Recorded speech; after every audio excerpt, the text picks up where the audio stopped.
everyone. This is Rossi from HIS News.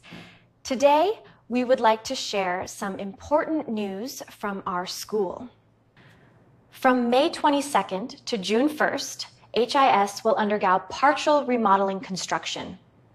This project is being carried out to provide our students with a safer and more comfortable learning environment. During the construction period, the school will be temporarily closed, and classes will be suspended for a short time.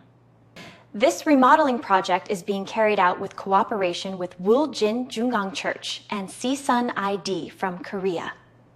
Through this renovation, the school hopes to provide improved classrooms and better learning spaces for all students. We also need many helping hands during the construction period. Parents who are available are warmly encouraged to come and help. We hope this will become a meaningful opportunity for all of us to work together in building a better school for our children. In addition, we kindly ask for your prayers so that the entire construction process may be completed safely and without any accidents. HIS will continue striving to create a better educational environment where students can grow in hope and pursue their dreams. This has been Rossi from HIS News. Thank you.